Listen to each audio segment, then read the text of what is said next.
নমস্কার, study IQ বাংলাতে তোমাদের সকলকে জানাই সাদর অভিনন্দন এবং গুড মর্নিং।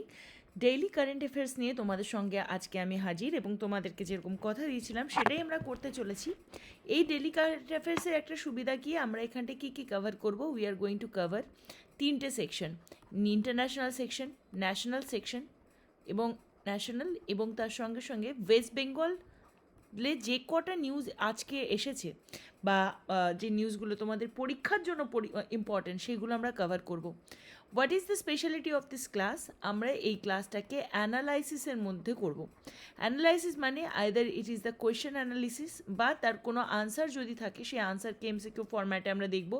আনসারের যেখানে যেখানে আমাদের অ্যানালিসিস প্রয়োজন সেটা পুরোটা আমরা কভার করব। Before starting the class I would like to tell you the most important মানে নিউজ তোমাদের জন্য। ডাব্লিউবিপিএসসির নতুন কোর্স তোমাদের জন্য লঞ্চ হবে এবং তার আগে অনলি 499-এ তোমাদের কাছে WBCS 2022 তার মক টেস্ট লঞ্চ করা হয়ে গেছে। স্টাডি আইকিউ অ্যাপে গিয়ে তুমি সেই মক টেস্ট কিনতে পারো। আর এছাড়াও যে অন্যান্য কোর্সগুলো আছে তাতে যদি তুমি ডিসকাউন্ট পেতে চাও 33%, then you can use my code name which is PUJA33। আমার এই কোড নেম নাম্বারটা ইউজ করলে পরে তুমি 33% ডিসকাউন্ট পাবে। এই ভিডিওর পিডিএফ এবং পুরনো ভিডিওগুলোর পিডিএফ বা ইউটিউবের ওপর যে সমস্ত ভিডিওগুলো নেওয়া হয় তার পিডিএফ তুমি পূজা ফর বেঙ্গল আমার টেলিগ্রাম চ্যানেলে পেয়ে যাবে এবং pooja.majumdar.studyIQ@gmail.com-এ তুমি আমাকে লিখে জানাতে পারো যদি তোমার কোনো অভিযোগ অনুযোগ বা অন্য কোনো কথা বা তুমি কিছু শেয়ার করতে চাও আমার সাথে, তাহলে তুমি সেখানে ডেফিনেটলি লিখতে পারো, because your priority is my priority. Let's start our class for today. আজকে ক্লাস শুরু করা যাক এখান থেকেই। প্রথম যেটা আমরা জানবো, প্রথম প্রশ্নটা কি আছে সেটাকে দেখি। সো দ্য ফার্স্ট কোয়েশ্চেন, যে বিশ্ব বাংলা লোগো, আমরা প্রত্যেকে বিশ্ব বাংলা লোগো সম্পর্কে জানি। বিশ্ব Bangla logo has been propose to attach to, পশ্চিমবঙ্গের একটি নিউজ এবং এই প্রশ্নটা ওয়েস্ট বেঙ্গল স্পেসিফিক একটি নিউজ। যেরকম আমি তোমাদেরকে বলেছি ওয়েস্ট বেঙ্গল স্পেসিফিক নিউজ এবং ন্যাশনাল এবং ইন্টারন্যাশনাল সমস্ত ইম্পর্টেন্সগুলো এই ক্লাসে কভার করা হবে। তো সেই ক্ষেত্রে তোমাদেরকে দেখতে হবে যে বিশ্ব বাংলা যে লোগোটি সেটি কি কোথায় অ্যাটাচ করার কথা হয়েছে, school bag, school uniform, school certificate নাকি কলেজ ইউনিফর্মে। সো বেসিক্যালি এই বিষয়ে একটা খুব ইম্পর্ট্যান্ট নিউজ এসছে। নিউজ এটা যে এখানে বর্তমানে যে পশ্চিমবঙ্গ সরকার, ওয়েস্ট বেঙ্গল যে গভর্নমেন্ট, তাদের ব্যাপারে একটা সমালোচনা করা হচ্ছে।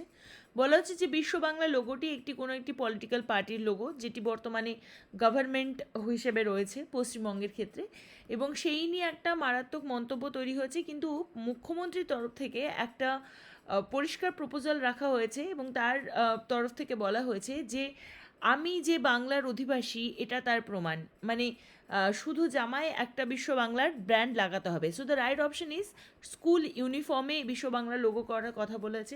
ক্লাস এই প্রাক প্রাথমিক থেকে অষ্টম শ্রেণী পর্যন্ত যে পড়ুয়ারা রয়েছে সেই স্কুল পড়ুয়াদের কাছে এই বিশ্ব বাংলা লোগোটি ইম্পর্টেন্স রাখা হচ্ছে।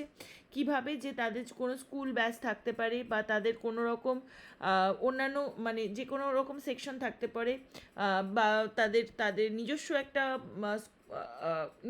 একটা রকম ব্যাচ রাখতে পারে, বাট যে প্রাক প্রাথমিক থেকে অষ্টম শ্রেণী পর্যন্ত যে স্কুল পড়ুয়ারা থাকবে তাদের প্রত্যেকের ব্যাগ, জুতো এবং পাঠ্য বই যেহেতু মানে পশ্চিমবঙ্গ সরকারের তরফ থেকে দেওয়া হয়, সেই জন্য বিশ্ববাংলার যে লোগোটা সেটা অ্যাটাচ করা হবে নীল সাদায়, এটাই কালার করা হবে for maximum of the school যেগুলো সরকার পোষিত স্কুল সেগুলোতে।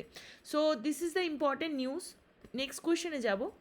Which is the world's most polluted capital city as per IQ মানে যাকে বলে এয়ার কোয়ালিটি ইন্ডেক্স 2021-এর ওয়ার্ল্ড এয়ার কোয়ালিটি রিপোর্ট অনুযায়ী। Which is the most polluted capital city as per IQ। কোয়েশ্চেনটা একটু পার্শিয়ালি ওয়েস্ট বেঙ্গল ঘেঁষা, কিন্তু মেনলি এটা একটা ন্যাশনাল টপিকের ওপর প্রশ্ন এবং definitely I would like to ask you this question. তোমার উত্তর দেওয়ার আগেই আমি তোমাকে বলছি, নিউ দিল্লি এটা সেকেন্ড টাইম মানে কনসিকিউটলি দ্বিতীয়বার new Delhi has taken this place. পুরো পৃথিবীতে ওয়ার্ল্ডের মোস্ট পলিউটেড ক্যাপিটাল সিটি হিসেবে পেয়েছে নিউ দিল্লি। কার দ্বারা ফলো হচ্ছে না তো ঢাকা দ্বারা। সেই জন্য বললাম বেঙ্গলের সাথে কিছুটা হলেও রিলেটেড, বাংলাদেশের নিউজ যদিও, বাট পশ্চিমবঙ্গের সাথে রিলেটেড একটা নিউজ। তো ওয়ার্ল্ডের যে এয়ার কোয়ালিটি রিপোর্ট সেই অনুযায়ী new Delhi first, second Dhaka, তারপরে জামিনা সেটা সাড, আর দুশানবে দ্যাট ইজ তাজিকিস্তান, এবং ম্যাসকট ওমান, এরা হচ্ছে top 5 most polluted capital সিটিজ। Ghaziabad প্রথমেই বাদ পড়ে যায় because it's not among the capital city, বাকিগুলো ক্যাপিটাল সিটি আমরা জানি। তো ক্যাপিটাল এটা স্টেট ক্যাপিটাল, ঢাকা হচ্ছে একটা পুরো country capital, new Delhi also capital. বাংলাদেশের ক্ষেত্রে বাংলাদেশ টোটালি গ্লোবালি যদি বলা হয় as a country, Bangladesh is most polluted country. তারপরে সেকেন্ড পলিউটেড কান্ট্রি হয়েছে ছাদ, দেন রয়েছে পাকিস্তান থার্ড, আর তারপরে রয়েছে তাজিকিস্তান। সো যদিও দিল্লি গভর্নমেন্টের তরফ থেকে প্রচুর চেষ্টা করা হচ্ছে যে এই পলিউশনের লেভেলটা কমানোর, but it's very bad news যে সেকেন্ড টাইম কনসিকুয়েন্টলি মানে পর 2 বছর Delhi has taken that first place. ঠিক আছে, নেক্সট কোয়েশ্চেনে যাবো আমরা। নেক্সট কোয়েশ্চেন হচ্ছে which day is been celebrated as Sarvodaya day. বলছে সর্বোদয়া ডে হিসেবে বা সর্বোদয় ডে, এইটা এমন একটা question, this is a national importance, this is a question of the national importance. তো এই ক্ষেত্রে এখানে বলা হচ্ছে যে 22শে মার্চ, 23শে মার্চ, 24শে March, none of the above. So 22শে মার্চের যদি আমরা কথা বলি, 22শে মার্চের একটা খুব ইম্পর্টেন্স আছে। প্রথমত তো এটা বিশ্ব জল দিবস হিসাবে পরিচিত। এছাড়াও 22শে মার্চের আরেকটা ইম্পর্টেন্ট আছে যে প্রত্যেক বছর 22শে মার্চ বিহার দিবস, বিহার দিবস পালন করা হয়। পশ্চিমবঙ্গের একটি ইম্পর্টেন্ট নেইবার স্টেট, বিহার দিবস পালন করা হয়। এবং কেন করা হয় যে এই সময় ব্রিটিশরা বিহারকে বেঙ্গল প্রেসিডেন্সি থেকে 1912 সালে কার্ভ আউট করে দেয়। বিহার দিবস এই জন্য পালন করা হয়, পাটনাকে সেই সময় বিহার প্রভিন্সের নতুন ক্যাপিটাল হিসাবে চিহ্নিতকরণ করা হয়। প্রথমে বেঙ্গলের সঙ্গে থাকা বিহার এই জন্যই ইম্পর্ট্যান্ট ছিল, এবং বিহার দিবস এই জন্যই পালন করা হয় যে বেঙ্গলের থেকে একে পুরো আলাদা করে একটা আলাদা প্রভিন্স তৈরি করা হয়। বিহার দিবস অরিজিনালি প্রোক্লেম করা হয় স্টেট ইনিশিয়েটিভ হিসেবে by the chief minister Nitish Kumar, এবং এই দিনে দেখা হয় মানে প্রত্যেকটা বিহারি মানুষ যারা তারা বিভিন্ন জায়গাতে থাকে দেশের ছড়িয়ে ছিটিয়ে, তারা প্রত্যেকেই বিহার দিবসকে পালন করে। So this is not the right answer. এবং আমি যেমন বললাম বিশ্ব জল দিবস অলসো ম্যাটার্স। 23শে মার্চ, 23rd অফ মার্চ, 23শে মার্চ হচ্ছে সর্বোদয় দিবস কিনা? Yes, this is the right answer. কারণ 23শে মার্চ বেসিক্যালি সর্বোদয় দিবসের আরেকটা নাম হচ্ছে শহীদ দিবস। শহীদ দিবস কেন শহীদ দিবস বলা হয়? এই বিখ্যাত এই মানে কুখ্যাত দিন বলা যেতে পারে যেদিন ভরত সিং, রাজগুরু এবং সুখদেব থাপর এই 3জন মানুষকে একত্রিত করে যাদেরকে ফাঁসিতে চড়ানো হয়, এবং তাদের দিনকে মনে রাখার জন্য this is very important day.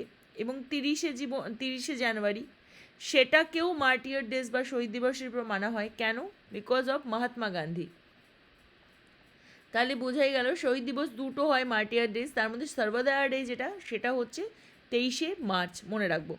এবার 24th মার্চে কী হয়েছিল? 24th March is also very important because this day is been celebrated world tuberculosis day, TB day. ঠিক আছে, ওয়ার্ল্ড টিউবারকুলোসিস ডে। এবং অ্যানুয়ালি 24শে মার্চ করা হয়। কবে থেকে? 1882 সাল থেকে, যখন ডক্টর রবার্ট কোচ ডিটেক্ট করেন the cause of tuberculosis, the TB bacillus, সেই পর থেকে 24th মার্চকে মনে রাখা হয় as a world tuberculosis day. So right option is here B, মনে রাখবো এটা খুব ভালোভাবে। নেক্সট কোয়েশ্চেনে যাব। Which state has become first paperless assembly by implementing e-Vidhan application? Very important news related to the national issue. কি e-Vidhan কি? e-Vidhan actually it's called NEVA. ঠিক আছে, NEVA, ন্যাশনাল e-Vidhan অ্যাপ্লিকেশন, ভালোভাবে বুঝবো। National e-Vidhan application. কি বলা হয় একে? Nibha, Neva or Nibha. Basically এটা একটা ওয়ার্কফ্লো সিস্টেম যেটা এনআইসি ক্লাউড দ্বারা তৈরি হয়। Meghraj which help the chair of house to conduct the whole proceeding, ঠিক আছে। এবং সেই ক্ষেত্রে এই যে বিষয়টা যেটা কিনা হাউসকে স্মুথলি কন্ডাক্ট করতে সুবিধা করায় বিভিন্ন লেজিসলেটিভ বিজনেস, এবং সেটাও কিভাবে না, তো পেপারলেস ম্যানার, এখানে লেখা আছে কাগজবিহীন, পেপারলেস ম্যানার। পেপারলেস ম্যানারে অ্যাসেম্বলিতে সমস্ত কাজগুলো হবে এবং সেগুলোর জন্য কোনো কাগজে কলমে লেখালেখির কোনো সমস্যা হবে না। এই পুরো বিষয়টার জন্য ইটস ভেরি ইম্পর্ট্যান্ট। দেন আরেকটা জিনিস এখানে অ্যাড করা দরকার, এখানকার rules of procedure, list of business, বিভিন্ন contact details, notice, bulletins, bill, এই সমস্তগুলোই কী হবে, পেপারলেস হিসাবে হবে। তো বলা হচ্ছে যে কোন স্টেট, এর মধ্যে কোন স্টেট, আসাম, ওয়েস্ট বেঙ্গল, মণিপুর না নাগাল্যান্ড, এর মধ্যে কোন স্টেট প্রথম এটা করছে? So the right answer is D. Nagaland is the correct option. এবং Nagaland is the first state of India who created history by implemented this NEVA, national e Vidhan applications programme করেছে। এবং নাগাল্যান্ড অ্যাসেম্বলি সেক্রেটারিয়েট টোটাল একটা ই বুক একটা ট্যাবলেটে মাধ্যমে, মানে ই বুক কাকে বলে, ট্যাবলেটকে বলে, তো প্রত্যেকটা টেবিলে মানে 60 জন মেম্বারের যে অ্যাসেম্বলি তার যে বাজেট সেশনে সেইগুলোকে প্রেজেন্ট করে এই একটা হিস্টোরিক্যাল পদক্ষেপ নিয়েছে। So this is very important. Hopefully অন্যান্য স্টেটগুলোতেও এটা কভার করে যাবে। Now next question, which of the state become the hottest place on earth? International importance এর একটা question. Which of the state becomes the hottest place on earth? Record 53.2 degrees Celsius. 53.2 degree, this is very high. কলকাতার ক্ষেত্রে ultimately 49 অবধি দেখা গেছিলো, but 52.3 নয়। So Kolkata is wrong. দিল্লির ক্ষেত্রেও মোটামুটি সব থেকে উঠলে পরেও 43 থেকে 47 অবধি দেখা যায় নর্মাল, খুব কঠিন গরমে। Wuhan is very much related to the China, because এখান থেকেই ধরা হয় যে করোনা বা কোভিডের সূত্রপাত হয় 19শে ডিসেম্বর মাস থেকে শুরু হয়। নভেম্বরে শুরু হয়ে গেছিলো, ডিসেম্বরের সামনে আসে কেস। এছাড়াও উহান থেকে জাস্ট একটা নিউজ এসছে যে উহান থেকে একজন ভদ্রমহিলা কলকাতাতে যখন ফিরেছিলেন এবং তার এয়ারপোর্টে তাকে মৃত ঘোষণা করা হয়। তো তার মৃত্যুকেই ফ্লাইটে হয়েছিল না কী কারণে হয়েছে, উহান থেকে আসার সময় তার কেন হলো, this all are in news. So Wuhan এখানে আমি অ্যাড করেছি এই কথাটাকে অ্যাড করার জন্য। সো এর মধ্যে কোন রাজ্যটি পৃথিবীর সবথেকে উষ্ণতম স্থান? Basically the right option is option B, Kuwait. কুয়েতের যে টেম্পারেচার সেটা 53.2 ডিগ্রি সেন্টিগ্রেডে পৌঁছেছে, যেটা কিনা 127.7 degree Fahrenheit. It's a very high. এবং এটাকে পৃথিবীর মধ্যে সবথেকে গরম জায়গায় পরিণত করেছে, যে এটা এতটাই গরম যে সামার টাইমে রীতিমতো পাখিরা, the birds are dropping from the sky, মানে বোঝা যাচ্ছে কি ভয়ানক অবস্থা। অত্যন্ত গরমে পাখিরা মানে আকাশে উঠতে উঠতে মৃত অবস্থায় নিচে পড়ে যাচ্ছে। So according to the world resource institution, Asphalt যেরকম হয়, অ্যাসফাল্ট সেটা হচ্ছে হাইওয়েতে মেল্ট হয়ে যাচ্ছে কুয়েতের ক্ষেত্রে।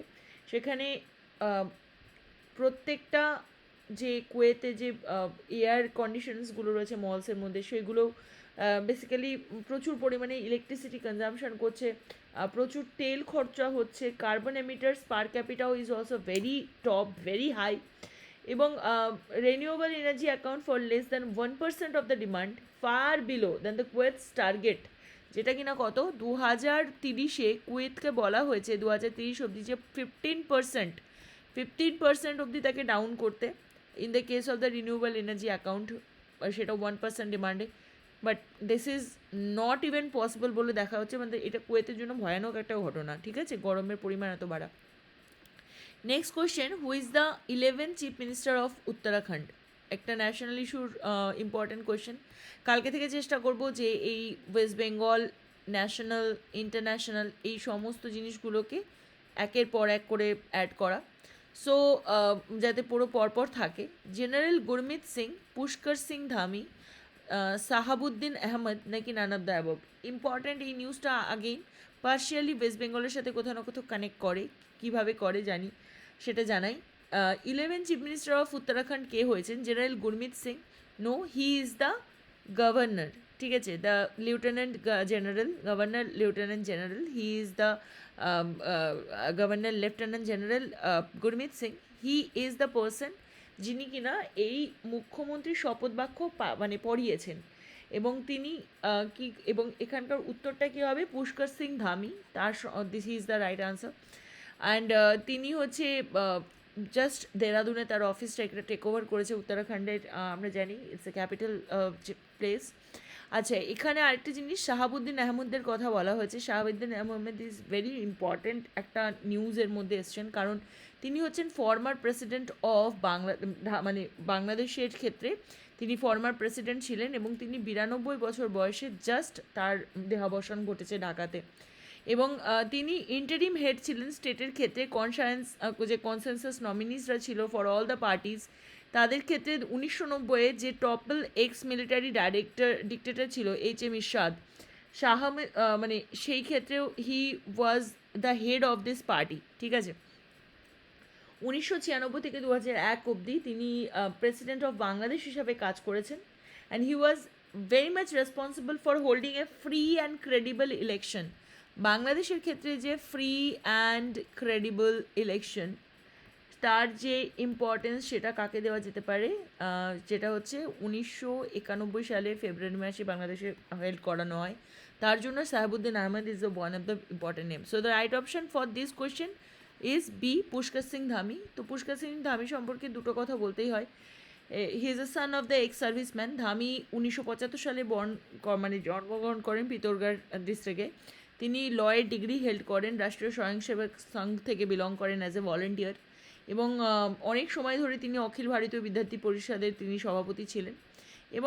এবং স্বাভাবিকভাবে বর্তমানে যে party, the leading party of India, তার ক্ষেত্রে থেকেই বিজেপি থেকেই তিনি জিতে এই গ্রুপে গেছেন, ঠিক আছে, মানে as a chief minister he has sworn in. Next question হচ্ছে very important question, is related to national topic and even economics, ঠিক আছে, ইকোনমিক্যাল একটা ইম্পর্ট্যান্ট টপিক।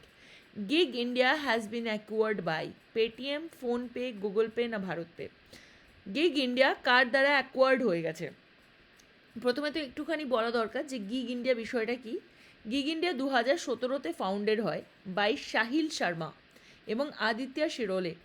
তারা বেসিক্যালি TCS থেকে বিলং করতেন, এবং সেইখানকার দ্বারা এটা একটা ইম্পর্টেন্ট একটা জিনিস, যেটা কিনা বলা যেতে পারে যে total it's a network of independent micro entrepreneur based. এবং গিগ ইন্ডিয়া কোথা থেকে বিলং করে? Gig India from Pune, so Maharashtra থেকে নিউজ আসছে, পুনে থেকে বিলং করে, এবং এটা যে ডিজিটাল কোম্পানি দ্বারা অ্যাকোয়ার্ড হয়েছে, that is PhonePe. Option B is the correct option. PhonePe এটাকে অ্যাকোয়ার্ড করেছে। PhonePe will be able to integrate 1.5 million entrepreneurs and over 100 businesses as customer. যেহেতু এটা আমি বললাম যে এটা একটা মাইক্রো এন্টারপ্রেনিউর বেসড একটা ইন্ডাস্ট্রি, ফোনপে এখানটায় গিগ ইন্ডিয়া ইউজ করবে network of freelancing micro entrepreneurs to assist corporation and the business in the expansion of the customer bases, বলা যেতে পারে ডিস্ট্রিবিউশন অফ দ্য চ্যানেল, এই সমস্তটা। এবং ফোনপের যে কি service, that is are related to the payment and finance. তুমি নিশ্চয়ই জানো, তুমি ফোনপেতে দ্বারা নিশ্চয়ই তুমি কোনো না কোনোভাবে ট্রানজ্যাকশন হয়, তুমি খুব ভালোভাবেই জানো। এবং ইটস অ্যাকচুয়ালি এটার সবথেকে বড় কথা, এটা 47% share monthly unified payments interface, যাকে বলা হয় ইউপিআই ভলিউমসে এটা টার্ন অন হয়। এবং ফোনপের যে অ্যাকুইজিশন অফ গিগ ইন্ডিয়া, এটা বলা হচ্ছে যে এটা is going to be very important main operation একটা সেকশন, যেখানে as it will also allow the company to use gig India's network, এবং গিগ ইন্ডিয়ার যে নেটওয়ার্ক অলরেডি রয়েছে সেটাকেও অ্যালাউ মানে সেটাকে আরও ভালোভাবে ইউজ করে তারা নিজেদের লোককে বাড়াতে পারবে, এই ধরনের কথা বলা হচ্ছে। So yes, that was the class for today, and I will love to make you again.